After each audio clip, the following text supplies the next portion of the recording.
Hello friends. आज बात करते हैं कि मिडिल क्लास से कोई कैसे बाहर होता है, राइट। सबसे पहले स्टार्ट करने से पहले बात करते हैं कि मिडिल क्लास है कौन। Who is middle class.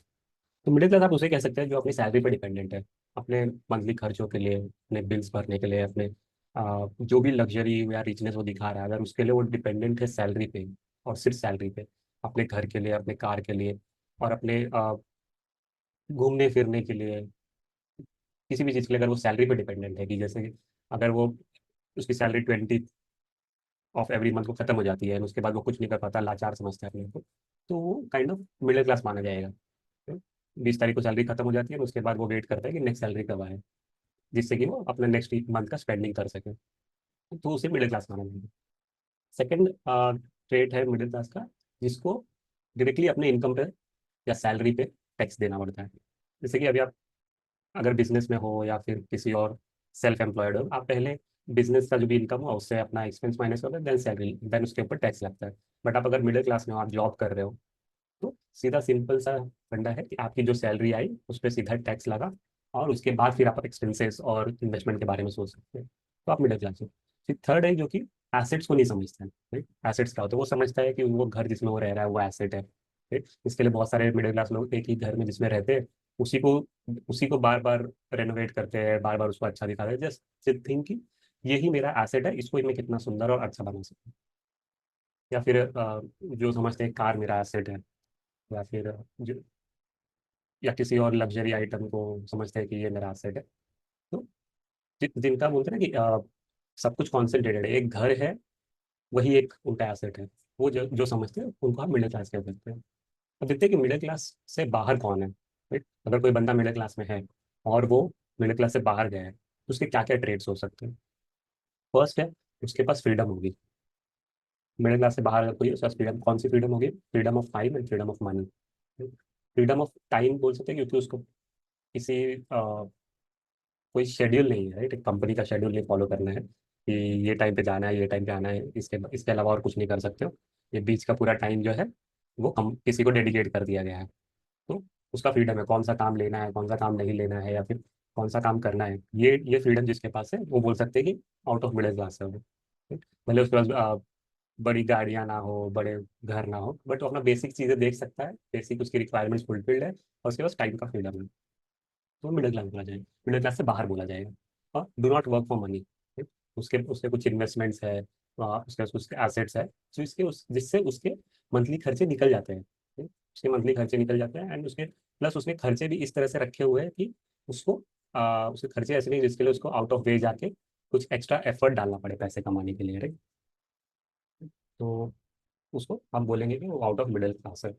Then उसके अगर वो कुछ कमाता भी है, राइट, तो अगर वो कुछ कमाता है तो उसके पहले उसके इनकम पे एक्सपेंस माइनस करता है, राइट। उसके जो भी खर्चे हैं, बिजनेस के खर्चे या सेल्फ एम्प्लॉयड है उसके खर्चे, वो पहले इनकम से माइनस करता है एंड जो बचता है फिर उसके ऊपर टैक्स भरता है, राइट। रादर देन सैलरी में अगर कोई रहता है, कैसे जो इनकम आई सबसे पहले उसी पे टैक्स लग जाता है, खर्चों की तो बात ही नहीं होती, ठीक। तो बट जो जो आउट ऑफ मिडिल क्लास है, सेल्फ एम्प्लॉयड है या बिजनेसमैन है, वो पहले अपने इनकम से एक्सपेंस माइनस करते हैं और फिर उसके बाद अपने इन्वेस्टमेंट, उसके बाद टैक्स भरते हैं एंड देन टैक्स भरने के बाद जो बचता है उससे फिर अपना इन्वेस्टमेंट करते हैं या जो भी रहता है। अब होगी बात मिडिल क्लास कौन है और कौन आउट ऑफ मिडिल क्लास है, ठीक।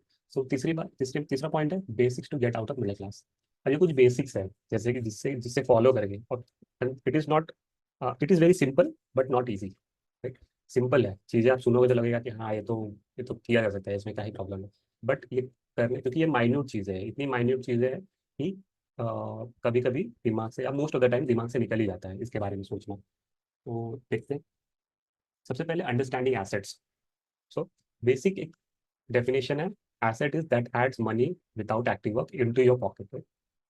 जो पैसे आपको देते रहता है बिना कोई एक्टिव वर्क है या पैसिव वर्क, विच पैसिव वर्क, राइट। आप एक्टिवली नहीं काम कर रहे हैं, आप पैसिवली काम कर रहे हो, हफ्ते में एक दो दिन देख लिया इन्वेस्टमेंट्स को और इन्वेस्ट करके छोड़ दिया एंड देन वो पैसिवली अपने पैसे जनरेट कर रहा है। या फिर कोई बिजनेस है, डिजिटल बिजनेस है, इसके लिए आप एक्टिवली नहीं काम कर रहे हो, यूट्यूब चैनल है जो कि पैसिवली चल रहा है बैकग्राउंड में, और आप एक बार वीडियो डाल लेते हो दिन में और उसके बाद वो आप सोए रहो, जागते रहो, वो बिहाइंड द सीन चलते रहता है, जितने लोग देखेंगे उतना आपको इनकम जनरेट होता रहेगा, या फिर आपका डिजिटल बिजनेस है, राइट। सो वो एसेट्स को अंडरस्टैंड करते हैं जो मिडिल क्लास से बाहर निकल पाते हैं। देन वो स्किल वर्सेस एजुकेशन में, अभी एजुकेशन लेना इंपॉर्टेंट है, डिग्री लेना इंपॉर्टेंट है, बट जो मिडिल क्लास से वही बाहर निकल पाएंगे जो अपनी डिग्री के आगे सोचते हैं। डिग्री तो मिल गया, एंट्री एंट्री आपको सर्टिफाइड हो, हाँ आप ये काम कर सकते हैं, बट आपको पता है कि education does not, in India at least, does not provide you with the skills. Skill के लिए आपको अलग मेहनत लगती है। एजुकेशन करके आप कॉलेज से निकल गए, आपको डिग्री मिल गया, हाथ में आ गया, आप इंजीनियर हो, डॉक्टर हो, बट स्किल तभी आता है जब आप और सीखते रहते हो। right? तो मोस्टली लोग सोचते हैं कि education ends in the college, but problem, but actual में रियलिटी ये है, education starts after getting out of college. आप देखोगे जितने, अगर आपको एक्सपीरियंस है 5-10 साल का, तो आप जानते होगे कि कॉलेज में जो सिखाया गया था कॉलेज में ही खत्म हो गया। उसके बाद जो आपने काम किया, जो स्किल आपने एक्वायर की, कुछ कोडिंग लर्न, सॉफ्टवेयर में हो तो कोडिंग लर्न किया होगा, या फिर डॉक्टर हो तो जो एक्चुअल लाइफ में लोगों को ट्रीट किया होगा, उससे जो स्किल आता है वो एजुकेशन से नहीं आता। तो इसके लिए एजुकेशन कॉलेज से निकलने के बाद आप भूल जाओ, अपने स्किल्स को डेवलप करो, एक स्किल सीखो, दो स्किल सीखो। आप देखोगे सॉफ्टवेयर इंजीनियर इंजीनियर होते हैं, वो रेगुलरली लर्न करते थे नए नए प्रोग्राम्स, नए नए प्रोग्रामिंग लैंग्वेजेस। और तो ऐसी हर हर फील्ड में होता है कि आप कितना भी डिग्री लेके निकल जाओ, बट आपको स्किल्स कितने हैं उससे मैटर करता है कि आप मिडिल क्लास से निकल पाओगे या नहीं। तो थर्ड है माइंडफुल स्पेंडिंग। माइंडफुल स्पेंडिंग किन चीज़ों को? Wedding, right. बड़े बड़े वेडिंग प्लानर्स को अपॉइंट करना, देन उसके बाद प्री वेडिंग शूट्स करना, और लाखों करोड़ों खर्चा करना वेडिंग में, ये माइंडफुल स्पेंडिंग नहीं है। अगर वो समझो वो स्पेंडिंग जो है आपका, आपके वो टोटल नेटवर्क का 1-2-5% है तो ठीक है, बट आप देखोगे लोग लाइफ लाइफ भर की सेविंग्स वेडिंग में डाल देते हैं। तो ये माइंडफुल स्पेंडिंग नहीं है, आप इससे हमेशा ही मिडिल क्लास में रहोगे। राइट, आप रिच को देखते हो 5,000 करोड़ खर्चा किया, 500 करोड़ खर्चा किया, बट आप उनकी नेटवर्थ देखो, उनकी नेटवर्थ का वो 1-2-5% होगा ज़्यादा से ज़्यादा जो वो वेडिंग में खर्चा करते हैं। नहीं, मिडिल क्लास है जो कि अपने नेटवर्क का 50-60-70% वेडिंग में खर्चा करते हैं। एजुकेशन, अब एजुकेशन एक होती है एजुकेशन जो आप बेसिक से ले सकते हैं डिग्री के लिए, क्योंकि आपको पता है कि एजुकेशन से कुछ नहीं होगा, स्किल से सब कुछ होगा। बट लोग बड़े बड़े कॉलेजेस में जाने के लिए, या फिर बाहर से डिग्री डिग्री लेने के लिए पूरी फैमिली का नेटवर्थ खर्चा कर देते हैं, राइट। पेरेंट्स लोन ले रहे हैं 1-1 2-2 करोड़ के, अपना घर गिरवी रखी है, ताकि वो एमएस कर सके, या फिर बाहर की यूनिवर्सिटी से पढ़ सके, या फिर इंडिया में ही बड़ी यूनिवर्सिटी से पढ़ सके। इसलिए बहुत ज़्यादा अपनी अपने बोलते हैं ना, अपनी कैपेसिटी से बाहर निकल कर एजुकेशन पे खर्चा करते हैं। Third is home. लोग समझते हैं कि हमको घर एक ही बार लेना है, एक ही बार में पूरा बड़ा घर ले लो, right? पर अगर आपको ज़रूरत नहीं है, क्योंकि आप एक घर में 10-15 साल रहोगे, राइट। उससे उसके बाद आप भी चेंज करोगे, आपकी आपकी फैमिली बड़ी हो जाएगी, और उसके बाद आप तो और बड़ा घर चाहिए, या फिर ऐसा हो सकता है कि फैमिली बड़ी हो जाएगी, सेपरेट रहना चाहेगी, ठीक। तो ये सब जितनी ज़रूरत है उतने में ही लीजिए, जहाँ पे ज़रूरत है उतने में लीजिए। ये मत सोचिए कि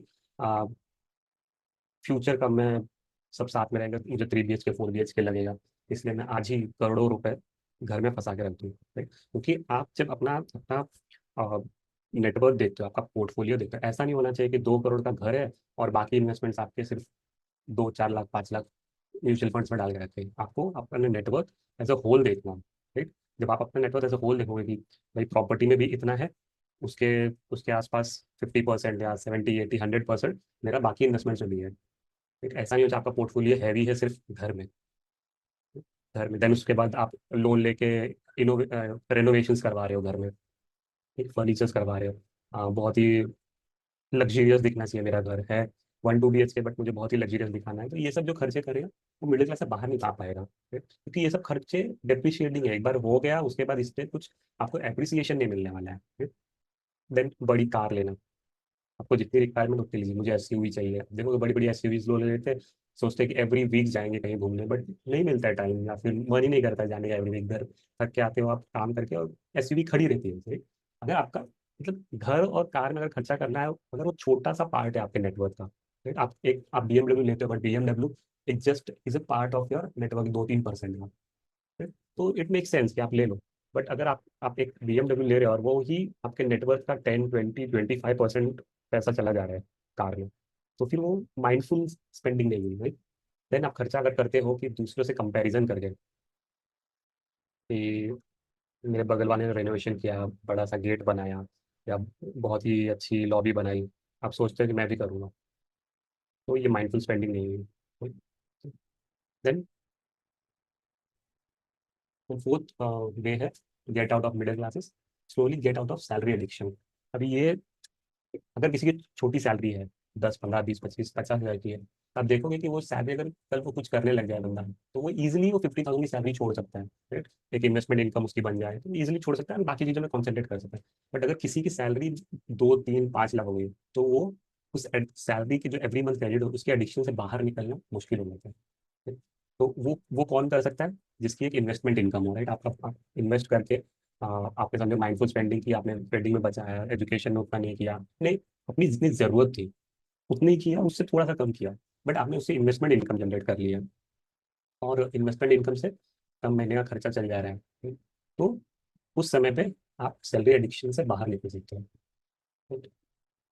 सैलरी ऐसी चीज़ है जो आपको हमेशा बांधे रहेगी, आपको माइंड में एक बर्डन क्रिएट करके रखते हैं कि ये मंथ मुझे सैलरी नहीं आई, बट आप देखोगे इन्वेस्टमेंट इनकम जनरेट करने के बाद आप धीरे धीरे उस सैलरी एडिक्शन से निकल सकते हो। तो जब इन्वेस्टमेंट इनकम आपकी इतनी बड़ी हो जाए कि अब सैलरी माइन्यूट लगने लगे, राइट, बट उसके लिए जरूरी है उतना बड़ा इन्वेस्टमेंट कुछ 10, 15 सालों के लिए करना, राइट। 5, 10, 15 सालों के लिए जब बड़ी इन्वेस्टमेंट्स करो, बड़ी सैलरी का बड़ा चंक सेव करके आप इन्वेस्ट करोगे, तब जाके उतना बड़ा इन्वेस्टमेंट कॉर्पस क्रिएट होगा, और आप इस सैलरी से सोच सकते हो कि सैलरी से बाहर निकलना। देन स्मॉल बिजनेस जिसका है, छोटे मोटे बिजनेस है, या फिर बंदा सेल्फ एम्प्लॉयड है, तो ये बहुत ज़रूरी है कि आप सैलरी से शुरू करें, बट ऐसा ना हो कि लाइफ टाइम तक आप सैलरी में ही रह जाए, क्योंकि वो बहुत 40s 50s के बाद बहुत खलता है एवरी किसी के अंडर काम करना, जब तक कि आप काम के लिए पैशन नहीं हो, right? अगर आप काम के लिए पैशन नहीं हो, बस सैलरी के लिए कर रहे हो, तो कई सारी सिचुएशंस आएंगी, एज की वजह से या फिर आ, आपके स्किल सेट की वजह से, क्योंकि एट एट सम पॉइंट आप स्किल बढ़ाना भी नहीं चाहते, या हो ही नहीं पाता है, राइट। 40 50 से ज़्यादा पर किसी को बोले कि नया स्किल सीख लो, मोस्ट ऑफ द लोगों के लिए मुश्किल है, अनटिल अनलेस आप बहुत पैशनेट हो उस चीज़ के लिए, राइट। तो बहुत ज़रूरी है कि आप स्मॉल बिजनेस में जाए, या फिर सेल्फ एम्प्लॉयड हो जाए, या फिर इतना इन्वेस्टमेंट करें कि उससे इनकम से आपसे खर्चा निकल जाए। आप ये बुक पढ़ेंगे, rich dad and poor dad, उसमें आपने देखा होगा क्वाड्रेंट, एक क्वाड्रेंट है उसमें जिसमें कि रिच और पुअर में डिफरेंस बताया गया है। अगर कोई सैलरी पे डिपेंडेंट है तो उसको बोला गया है कि वो पुअर ही है, ठीक। बाकी अगर आप सेल्फ एम्प्लॉयड हो, अगर आप बिजनेस इनकम से कमाते हो, इन्वेस्टमेंट इनकम से कमाते हो, तो तो वो है आपका वे टू फाइनेंशियल फ्रीडम, या फिर बोलते हैं रिचनेस के लिए, कि सैलरी से आपको धीरे धीरे मूव करना है इन्वेस्टमेंट इनकम, स्मॉल बिजनेसेस की तरफ और सेल्फ एम्प्लॉयड होने की तरफ, तभी आप पुअर से रिच की तरफ शिफ्ट हो पाओगे, राइट।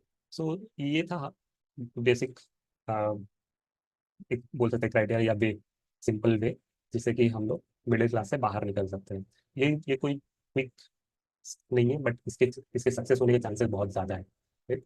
तो अगर आप ये चीज़ फॉलो करते हो 10 15 साल, तो इसके इसके सक्सेस होने के या फिर इसके पूरे होने के चांसेस बहुत ज़्यादा है then to try to be trying to be getting rich quickly.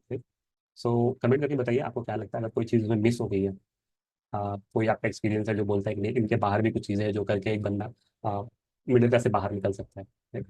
तो जरूर कमेंट करके बताइए। Thank you.